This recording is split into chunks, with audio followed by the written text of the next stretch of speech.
Welcome back, students. I am your SST teacher Vandana Joshi and you are watching SST June.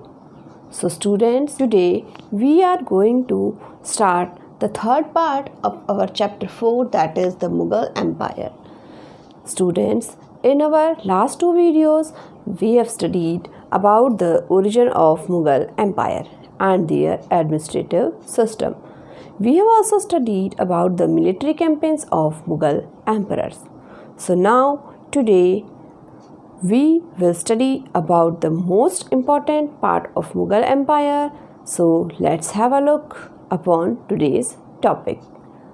So our today's first topic is a closer look, that is Akbar's policies.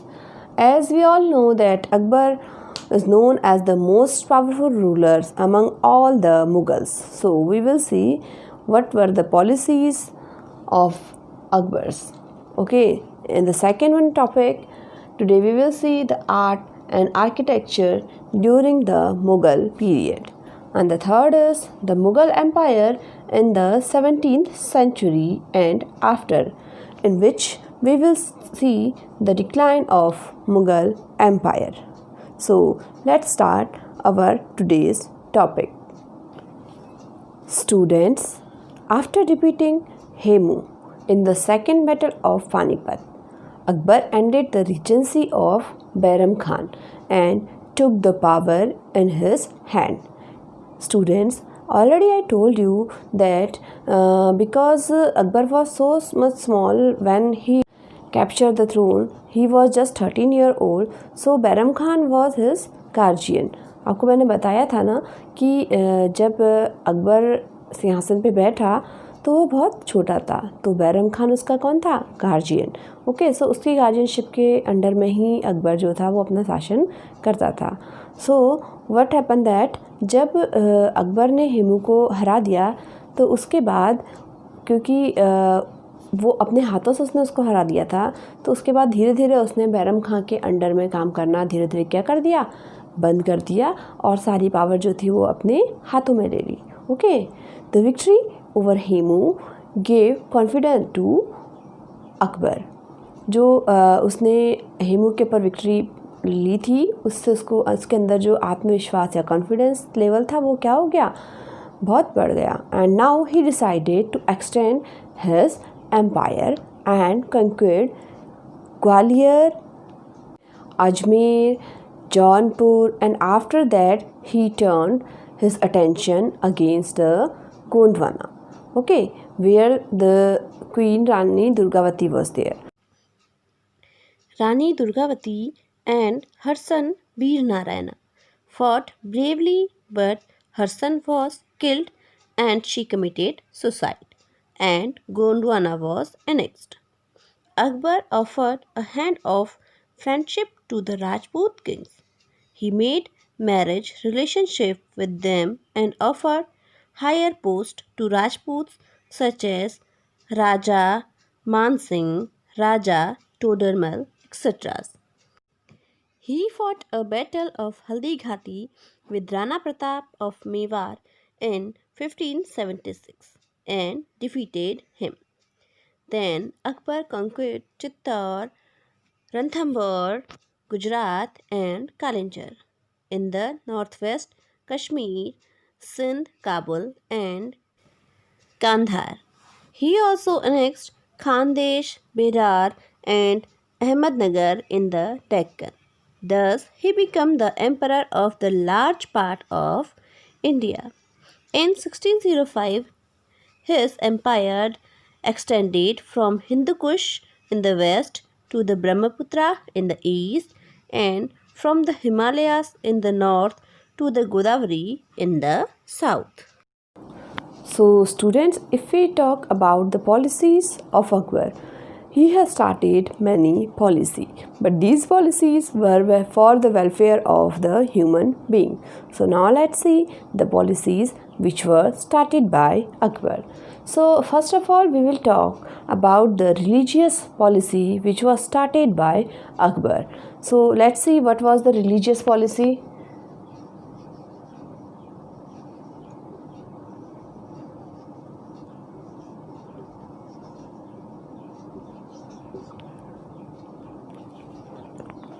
Let's see what was the religious policy. Student, as Akbar followed a policy of religious tolerance. He believed in unity among all religions. जैसे कि आपको पता होगा कि अकबर क्या था, वो सारे धर्मों को समान मानता था. He abolished the much hated jizya tax.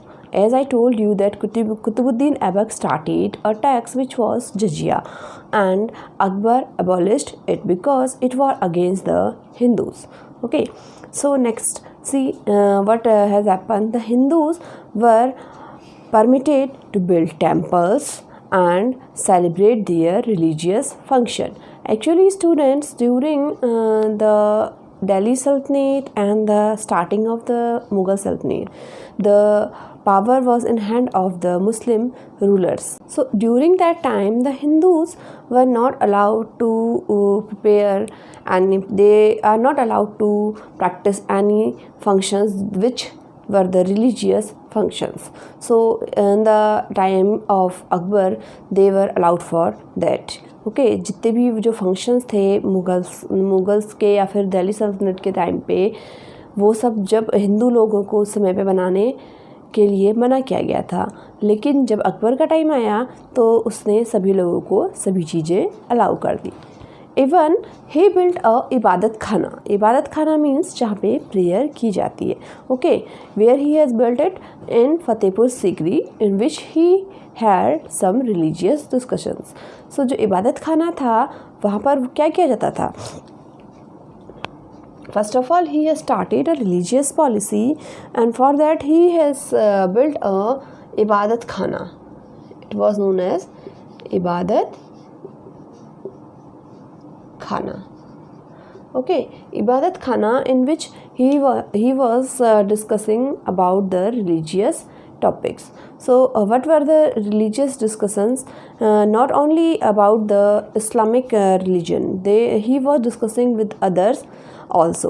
So as well we can say that जो भी विद्वान लोग होते थे, चाहे वो किसी भी धर्म के हों, उन सभी से वो वहाँ डिस्कशन किया करता था. Even in 1582, he introduced a new religion which is known as Deen-e-Ilahi. In 1582, he has introduced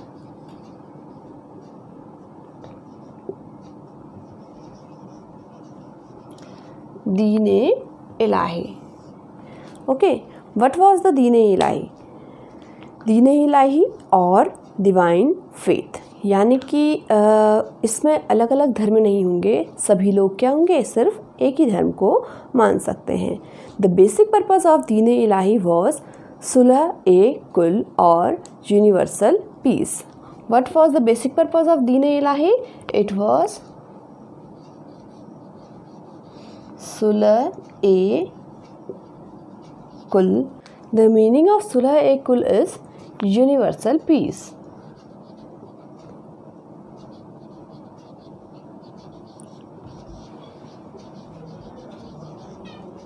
okay, means universal peace, यानी कि सारे जो पूरा विश्व है, ब्रह्मांड है, वहाँ पे शांति की स्थापना. That is the main purpose of Din-e-Ilahi which was known as Sulh-e-Kul, and that was the religious policy which was started by Akbar. So now let's move the other policies which were started by Akbar. Students, as I told you, Akbar was a follower of the religious tolerance. So what he has done, first of all, if we will talk about the violence. So Akbar discouraged the killing of animals, the custom of sati, and the giving crucial punishment to the criminals. Akbar ने जीव हत्या यानी कि killing of animals वो बंद करवा दिया. The custom of sati pratha also he has abolished. And then after that the giving crucial punishment. जब अकबर से पहले का जो समय था, उस समय पे जो क्रिमिनल्स होते हैं उनको बहुत ख़तरनाक सज़ाएं दी जाती थी, जैसे उनके हाथ काट देना या फिर उन्हें मार देना. इस तरीके की बहुत ख़तरनाक उन्हें सज़ाएं दी जाती थी. So he abolished these type of crucial punishments. According to some historians, Akbar's Deen-e-Ilahi, which was introduced by Akbar, it was very similar to Ashoka's Dhamma, as Dhamma is known as the Ahimsa. So here we can say Akbar is also a follower of Ahimsa. Students, the administrative system of Akbar was elaborated by Abul Fazl in his book The Akbar Nama. Okay.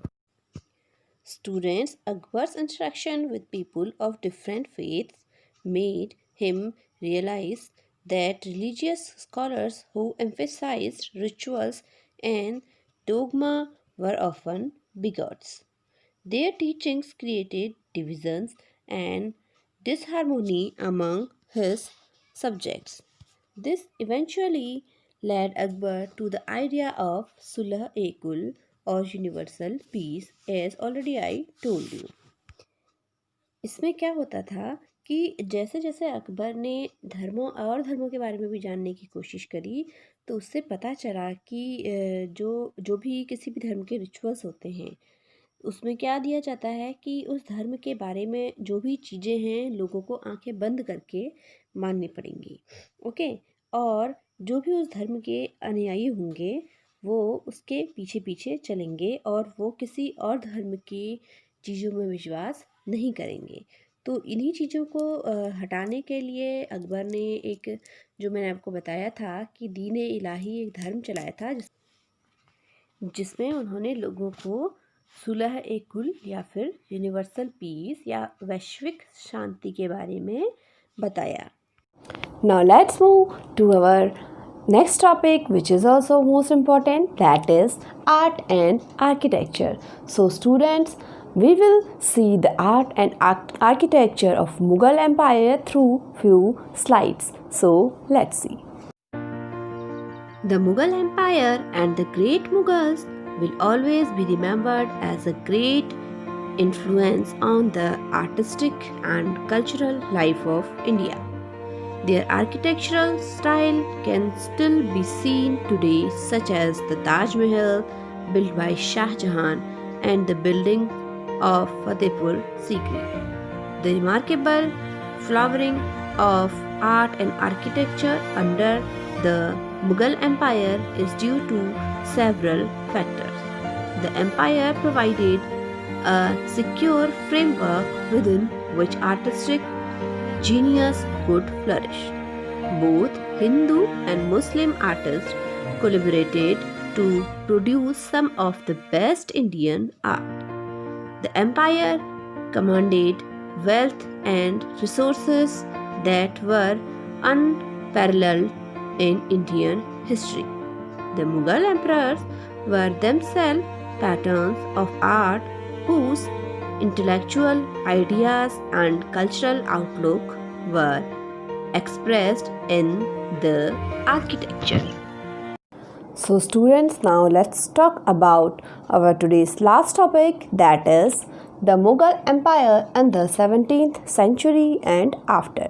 So students, as we know that the time duration of the Mughal Empire, it was very prosperous and the wealthy time duration for the Indian subcontinent. Even many international travelers, those traveled India during the Mughal period, they discussed about the prosperity and the wealth of India during the Mughal period. As we can see, the art and architecture of the Mughal period, through which we can see the glory and the prosperity of the Mughal Empire. जैसे कि आपने art और architecture में भी देखा कि जो Mughal timing था वो बहुत ज़्यादा प्रॉस्पेरियस और वेल्दी था। इवन जो उस समय पे के जो आर्ट और आर्किटेक्चर यानी कि जितने भी मॉन्यूमेंट्स और बिल्डिंग्स आप देखते हो वो बहुत ज़्यादा ग्लोरीफाइंग है। ओके, सो 17th सेंचुरी के टाइम पर मुग़ल एम्पायर कैसा था और उसके बाद इसमें क्या हुआ ये हम देखेंगे इस टॉपिक में। Students, during the Mughal rule, land and trade were two main sources of revenue. But land was the main source. जो मुग़ल का जो टाइमिंग था उस समय पे जो उनके इनकम के जो मेन सोर्स थे वो थे लैंड और ट्रेड, बट लैंड जो था वो ज़्यादा इम्पोर्टेंट सोर्स था. Okay, it was classified according to yield and not just the size of holding. यानी कि जो लैंड रेवेन्यू का एक मेन सोर्स था, बट उसमें कितनी खेती की जाती है उसके अकॉर्डिंग उससे रेवेन्यू ले जाता था, ना कि वो कितनी बड़ी है. अगर लैंड बड़ी होगी बट उसमें कोई फार्मिंग नहीं होती होगी तो उससे कोई रेवेन्यू नहीं लिया जा सकता था. Even the administrative system also well maintained. If we can see, the country was divided into 15 subas. Okay, and the subas were further divided into districts, and each district was subdivided into parganas. यानी कि जो पूरा country था वो 15 सूबास में divided था, यानी कि as like nowadays states. Okay, and these subas, जो सूबा थे वो स्टेट्स थे, वो भी किस में डिवाइडेड थे, डिस्ट्रिक्ट्स में डिवाइड थे. जैसे कि आप अभी भी देखते हैं हर स्टेट क्या है, डिस्ट्रिक्ट में डिवाइड है. And the districts were divided into Parganas. जैसे कि आप अभी देखते हैं हर डिस्ट्रिक्ट में अलग अलग तहसील होते हैं. ओके, सो ऐसे ही that time also that the subas were divided into districts, and the districts were divided into parganas. Okay, and the district administration was under the कोतवाल. जैसे कि आप अभी देखते हैं कि हर डिस्ट्रिक्ट के क्या होते हैं, डीएम होते हैं. ओके, एसडीएम होते हैं. So same like that at that time as well there were the caretaker of the administration system of the districts. They were known as the Kotwal. Okay, so you can see how the good administration system was started by the Mughals, but it was not always the same.